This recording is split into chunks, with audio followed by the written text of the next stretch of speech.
ñaareelu fan ginnaaw bi ñu tàmbalee tournée de suivi bi jëm ci saytu li nga xamante ni moom moo di mise en place bu culture contre saison chaude 2022 SAED délégation bu Dagana daal di nag dem ci secteur bi nga xamante ni moom moo nekkee diggante Gaaya Bokhol ak Dagana A loolee nag ki ko jiite woon moom moo di Mambay Diagne di adjoint directeur SAED délégation bu Dagana. Dagana nag ku ko wax nag fii moom c'est la zone par excellence en culture diversification yi képp kenn du wax Dagana te wax fi bay tomate kenn du wax fi bay soble am nañ si jéego joo boo xam ne def nañ ko si biir campagne saison froide bii rek Dagana lim def fii mooy représente presque 74% si wàllum tamaate si wàllu mise en valeur globale bi mi ngi toll ay 30% loolu day wane ni rek taxawaay bi nga xam ne culture de diversification bi am na ko te ñoom aussi dañuy defaale ceeb enchaîner campagne di def ceeb nawet dañuy def ceeb noor loolu moo tax aménagement yi sont sollicités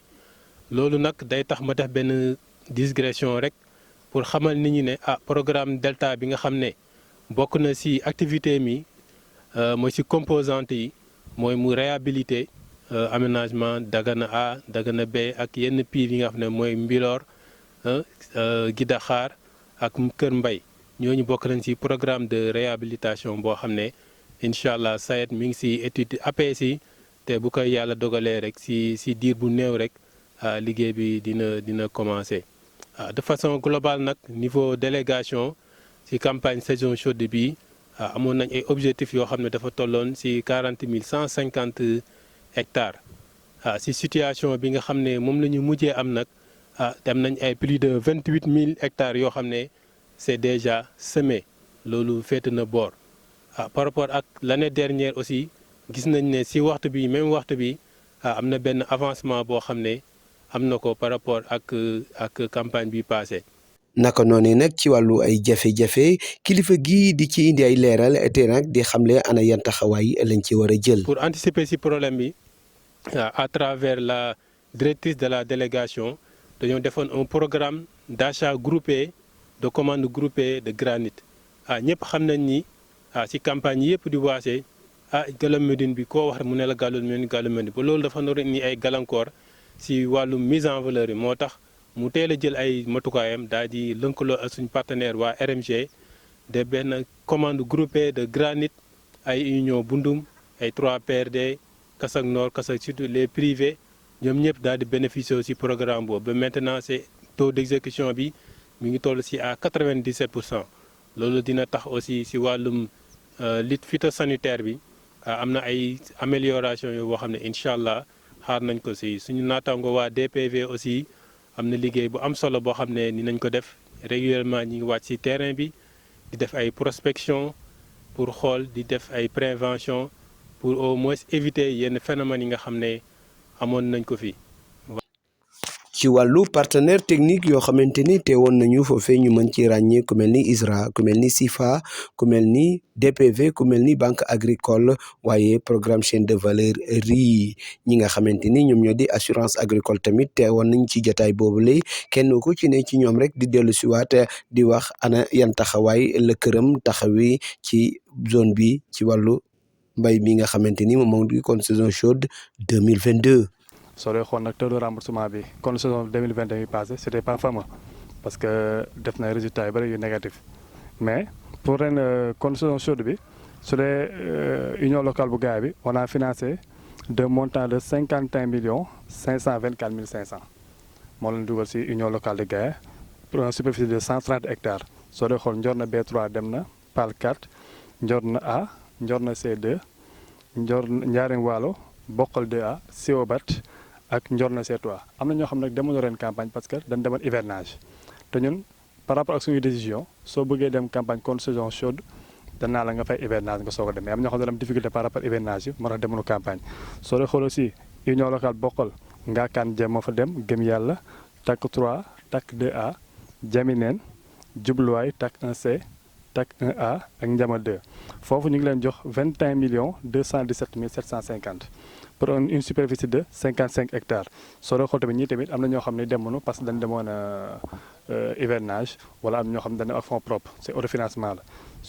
li producteurs yi wax yëpp maanaam ñu ngi koy jël te dinañ ci bàyyi xel et je pense que loolu dès le début teel lañ koo commencé préparer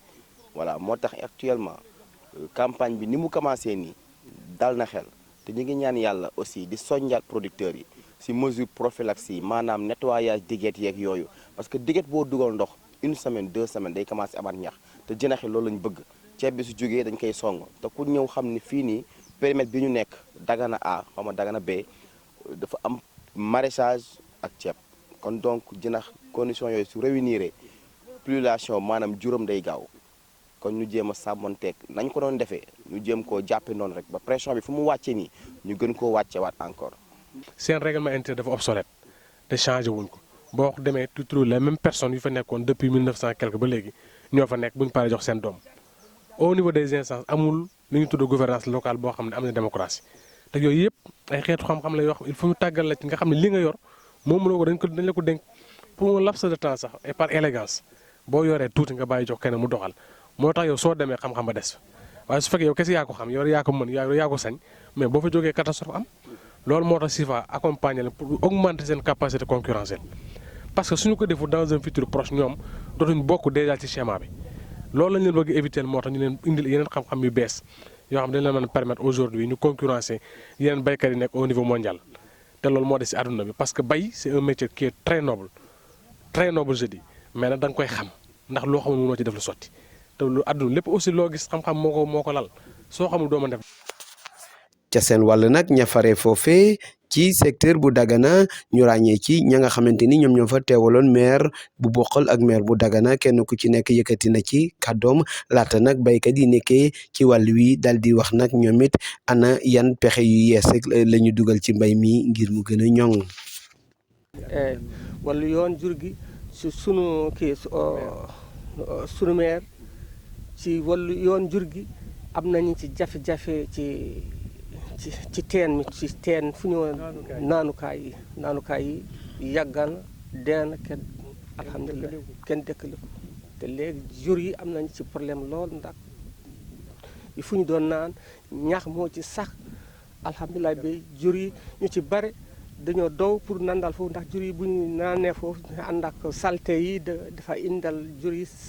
feer bi maire bi taxaw na ci mais xamul fii mais eggagul mu ngi ci programme bi mais eggagul. di xool nan la ñu mënee xool baykat yi ak sàmmkat yi parce que aussi tamit boo xoolee ci côté A3 bi nag yi bu ñu canal bi ci boppam nag yi dañuy jàll dugg ci tool yi pour jéem a yàq ak yooyu man xalaat bi ma gën a am foofu mooy côté A3 bi pour sa même boo defaree tamit dig bi tamit dafay yàqu solution ba may wax ne pour ñu ñoom ñu partaak pour mën ci waxtaan pour man côté A3 bi dafa war a am benn collectif benn miir bu dem ba fin ba nga xam ne nag yi bu ñu ñëwee tamit dañu am lu leen baaree ànd ak ñoom ak baykat yi ak sàmmkat yi il faut am benn barrage bu ma nekk seen diggante nga xam ne même bu fekkee bay nga boo tëddee sa xel dina mën a dal mais bu amul barrage boobu boo bayee tamit sa xel du mën a dal parce que da ngay bay ba pare nag yi jàll ñëw yàq tool yi te baykat yi ak sàmmkat yi ñoo bokk ndey ak baay. waaw dañuy pépinière suñu dindee soble bi rek dal def ceeb bi loolu mooy tax du tardé pépinière yaa ngi taxaw dañuy dindi soble bi daal di def ceeb bi loolu mooy tax pépinière yi taxaw moo tax ci tool yëpp dañu leen di defaat ceeb incha allah. day jeexatal léegi da ngay bay presque ñetti mbay ci année bi léegi soo dindee nii da ngay soo bayee ceeb bi nii léegi bay nga soble def ceeb ci noor bi da ngay defaat nawet bi ceeb mu ñetti mbay si moo mën téye si kan.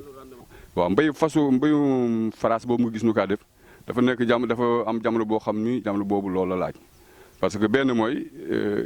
économiser na si ndox mi si irrigation bi départ bi deuxième bi mooy maanaam yàqkat yi nga xam ni ñooy picc yi nga xam ni ñooy yàq ceeb bi ñooy yàq lekk jiw bi bay muy am échec toujours si départ bi loolu bokk na loo mooy sababu la nga xam ni moom lu ñuy def parce que jamono bi léegi picc yi du ñu bari dafa am ay picc yu sew yoo xam ni dañuy lekk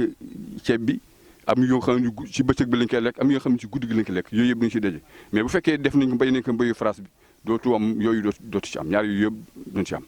naam nag am si biir itam am na si loo xam ne bu ñu farasee dana xaw metti tuuti mais quand même mooy tane ci préservé bi ndax dana am ay yeneen ñax yoo xam ne dana bari ñax dana kii si France bi mais de buñ ko xoolee bi si biir rek nekk na loo xam ne moom moo gën a tane si pour ñu mën jiw mën am sexeel boo xam ne bu tane la. waaw xam nga noo ngi ciy góorgóorlu bu baax lu ñuy wax xalanku taxul nga dajal suuf da ngay def rek mais mënoo jeexal jafe-jafe yi am na fi jafe-jafe mënul ñàkk ci liggéey comme ni mu ko waxee sànq le problème du drainage encore Dagana mooy drainel Gaaya Bokhol Ngambu Thillé ba Dagana Seye ñi ñëpp noo leen di drainel kon tey Dagana dafa porté loo xamante ni lu rëy la lu am solo la ci wàllu drainage. am na programme bu ñu fi dëgg muy programme Delta vraiment loolu ñu si remercier le président de la République son excellence Macky Sall ñu koy remercier bu baax a baax parce que tey ku xool tey aménagement casier bu baaxee rek boo liggéeyee mën am rendement boo ko amee baykat bi dana mën fay li nga xamante ni mooy boru banque bi mën am loo xamante ni dañ ko yóbbu pour dundal njabootam.